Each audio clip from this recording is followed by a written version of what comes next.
আসসালামু আলাইকুম বন্ধুরা, আমার নাম Mohammad Shamin Yasar and this is my channel Sami's lifestyle. আজকে আমি আপনাদেরকে নিয়ে যাব হোসেনি দালান। হোসেনি দালান ঢাকার পুরান শহরে অবস্থিত একটি ঐতিহাসিক স্থাপনা। এটি মূলত শিয়া মুসলমানদের একটি ইমামবাড়া, যেখানে তারা মহরম মাসে ইমাম হোসেন রাদিয়াল্লাহু আনহু এর শাহাদাত স্মরণে বিভিন্ন ধর্মীয় অনুষ্ঠান পালন করে। তো হোসেনি দালানে যাওয়ার জন্য আমাকে প্রথমে কলাবাগান বাস স্ট্যান্ড থেকে আজিমপুর বাস স্ট্যান্ড পর্যন্ত যেতে হবে। তো চলুন ভিডিওটি শুরু করা যাক, আর আপনারাও আমার সাথে থাকেন, আমি সব কিছু ইনফরমেশন আপনাদেরকে দিতে থাকবো। আজিমপুর বাস স্ট্যান্ড নেমে আপনাদেরকে একটা রিক্সা নিতে হবে। রিক্সা আপনাকে ডিরেক্ট হোসেনি দালানে নিয়ে যাবে। এখানে আপনার ভাড়া লাগবে 40 টাকা, আর কলাবাগান থেকে আজিমপুর বাস স্ট্যান্ড পর্যন্ত আপনার ভাড়া লাগবে 10 টাকা। তো দালান সম্পর্কে আরও কিছু কথা আপনাদেরকে বলে নিই। মুঘল আমলে 1700 শতকে সুবাদার শাহ সুজার আমলে হোসেনি দালান নির্মিত হয়। ধারণা করা হয় শাহ সুজা নিজেও শিয়া মুসলমানদের প্রতি সহানুভূতিশীল ছিলেন এবং তাদের উপাসনার জন্য এই স্থাপনা তৈরি করার অনুমতি দেন। প্রতি বছরই মহরম মাসে এখানে বড় আকারে শোকানুষ্ঠান হয়, বিশেষ করে আশুরার দিনে। তো এখন আমার পাশে আপনারা যে নীল কালারের দেওয়ালটা দেখতে পারতেছেন, এটাই আসলে হোসেনি দালানের দেওয়াল। কিন্তু এখানে একটু ভুল হয়ে যায়, রিক্সাওয়ালা আমাকে যে দিক দিয়ে যাওয়ার কথা ওই দিক দিয়ে না গিয়ে উনি অন্যদিকে চলে যায়। মানে উনি হোসেনি দালানের পেছনের গেটে চলে যায়, কিন্তু আসলে এই টাইমে পেছনের গেট দিয়ে ঢুকতে দেয় না, ঢুকতে হয় সামনের গেট দিয়ে। পেছনের গেট খুলে প্রত্যেক দিনই বিকাল 4টা থেকে রাত 8টা-9টা পর্যন্ত পেছনের গেটটা খোলা থাকে, আর সামনের গেট দিয়ে আপনি যে কোনো মুহূর্তে ঢুকতে পারবেন। স্থাপত্যের দিক থেকেও হোসেনি দালান খুবই গুরুত্বপূর্ণ। এখানে মুঘল স্থাপত্যের ছাপ দেখা যায়। বড় বারান্দা আছে, খিলান আছে, উঁচু ঘর আর খোলা প্রাঙ্গণ মিলিয়ে এটি একটি ঐতিহাসিক নিদর্শন। এই দিনে হাজার হাজার মানুষ শোভাযাত্রায় অংশ নেয় এবং ইমাম হোসেন রাদিয়াল্লাহু আনহু এর কষ্ট ও ত্যাগকে স্মরণ করে, এবং এই কাজটি তারা করে থাকে শুধুমাত্র মহরম মাসে। মহরম ছাড়াও এই হোসেনি দালানে আরও বিভিন্ন ধরনের শোক মিছিল হয়। যখন কেউ মারা যায় বা কেউ শহীদ হয়, তার জন্য তার ত্যাগ স্মরণে এখানে বিভিন্ন ধরনের শোক মিছিল হয়। এখানে প্রত্যেক দিন রাতের 8টা-9টা থেকে শুরু হয় এবং রাতের 11টা-12টা পর্যন্ত মজলিস হয়। মজলিসে আপনি যদি কখনো যান বা আপনার যাওয়ার সুযোগ হয়, তাহলে আপনি মজলিসে আসবেন এবং মজলিস থেকে আপনি কারবালার কিছু কাহিনী শুনতে পারবেন। এখানে প্রত্যেক দিনই মজলিস হয়, সো আপনারা আপনাদের প্রয়োজন মতো এখানে আসবেন এবং কারবালার কাহিনী শুনে যাবেন। তা আমি রিক্সাওয়ালাকে বলে আবার রাস্তা ঘুরায় অন্য দিক দিয়ে, যে দিক থেকে আসছিলাম আমরা সেদিক দিয়ে যাওয়ার চেষ্টা করতেছি। তো ফাইনালি আমরা হোসেনি দালানে চলে আসলাম। এই হচ্ছে হোসেনি দালান। আর আমি আসার আগে এবং আজকে এবং গতকালকে অনেক বৃষ্টি হয়েছে, যার কারণে এখানকার রাস্তা খুবই খারাপ অবস্থা। আপনারা দেখতেই পাচ্ছেন রাস্তার বিভিন্ন জায়গায় পানি জমে আছে, বিভিন্ন জায়গায় পিছলা হয়ে আছে।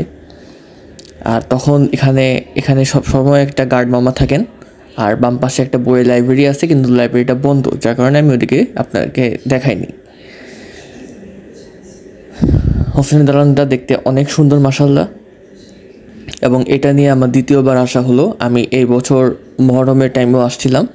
আপনারা আমার এই চ্যানেলের ফার্স্ট ভিডিওটা দেখলে বুঝতে পারবেন আমি মহরম মাসে মহরম করতেও আশুরার দিনেও আমি এখানে আসছি। তো এটা আমার সেকেন্ড টাইম। আর আমার ডান সাইডে হচ্ছে হোসেনি দালানের কবরস্থান। এখানে যারা শিয়া সম্প্রদায়ের লোকজনরা আছে তাদেরকে কবরস্থ করা হয়েছে। সামনেই দালান, আর বাম পাশে যে মাঠটার মতো দেখলেন একটু আগে, সেটা একটা নর্মালি মাঠ ছিল। এখানে সাধারণত আশুরার সময় যখন তারা তাজিয়া মিছিল করে, এখানে ঘোড়া বাঁধা থাকে এবং এখানে তারা জাঞ্জির মাতাম করে। তো জাঞ্জির অনেকে হয়তো জানেন না, জাঞ্জির হচ্ছে কিছু ব্লেড টাইপের কিছু জিনিস যেগুলার অনেক সুচালো এবং ধারালো হয়, এবং এগুলো তারা তাদের পিঠে মারে, হাতে মারে, নিজেকে আঘাত করে, যেটা কিছুটা সেলফ হার্মের মতোই বলা যায়। কিন্তু আসলে এটা তারা সেলফ হার্ম মনে করে না, এটা তারা করে হচ্ছে হুসাইন আলাইহিসসালাম ওনাকে স্মরণ করে, উনি যেভাবে শহীদ হয়েছিলেন সেই ঘটনাকে স্মরণ করে তারা নিজেকে আঘাত করে। তো আমি হোসেনি দালানের মধ্যে যাচ্ছি, এবং যাওয়ার আগে আমাকে এখানে জুতা রাখতে হয়েছে। নিচের জুতার র্যাক ছিল, এখানে আমার জুতা রেখেই যাওয়া লাগছে। যেমন এর আগের ভিডিওতেও আপনারা দেখছেন হয়তোবা যে আমি গুরুদুয়ারা যখন গিয়েছিলাম তখনও আমাকে বাইরে জুতা রাখতে হয়েছে। তারপরে মন্দিরে গিয়েছিলাম তখনও জুতা রাখতে হয়েছে, শাহ আলী মাজারে গিয়েছিলাম তখনও জুতা রাখতে হয়েছে, মসজিদেও জুতা রাখতে হয় বাইরে, তো এখানেও তাই সিস্টেম।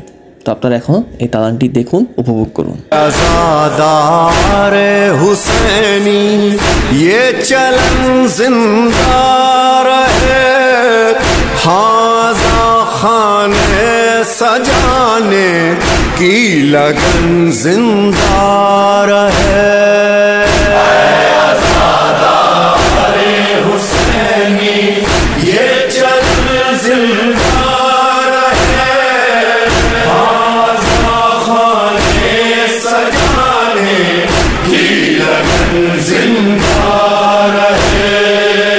जब अज़ा खाना सजे तो दिल बने फर्शे अज़ा, जब अज़ा खाना सजे तो दिल बने फर्शे अज़ा, जब अज़ा खाना सजे तो दिल।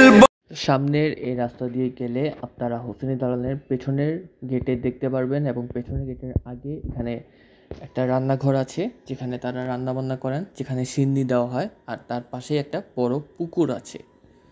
তো বৃষ্টি বেশি হওয়ার কারণে পুকুরের পানিটা অনেক বেশি দেখতে পারতেছেন, বাট নর্মালি কখনো পুকুরের পানি এখানে এত বেশি থাকে না। আর এদিক থেকে রুমগুলো আপাতত বন্ধ, কারণ একটু আগে আমি আসার কিছুক্ষণ আগে এখানে জুম্মার নামাজ পড়ানো হয়েছিল, আর আমি সাধারণত জুম্মার নামাজে পড়েই আসি। তো এই হচ্ছে হোসেনি দালানের মসজিদ, সামনের জায়গাটা। তো আমি মসজিদে আজকে যাইনি, আরেকদিন দেখাবো ইনশাল্লাহ। তো এই ছিল আজকের আমার হোসেনি দালানের ভিডিও, আশা করি আপনাদের ভালো লাগবে। যদি ভালো লাগে অবশ্যই লাইক সাবস্ক্রাইব করে দিবেন, চ্যানেলে বেশি বেশি সাবস্ক্রাইব করবেন, আর মানুষকে দেখানোর সুযোগ করে দিবেন, শেয়ার করবেন। দোয়া রাখবেন আমার জন্য, যেন আমি আপনাদের জন্য আরও নতুন নতুন কন্টেন্ট নিয়ে আসতে পারি এবং নতুন নতুন ভিডিও করতে পারি, যেন আপনারা আরও বেশি উপভোগ করতে পারেন। ভালো থাকবেন, সুস্থ থাকবেন, নিজেদের খেয়াল রাখবেন, আমার জন্য দোয়া করবেন। আল্লাহ হাফেজ, আসসালামু আলাইকুম ওয়া রাহমাতুল্লাহি ওয়া বারাকাতুহু।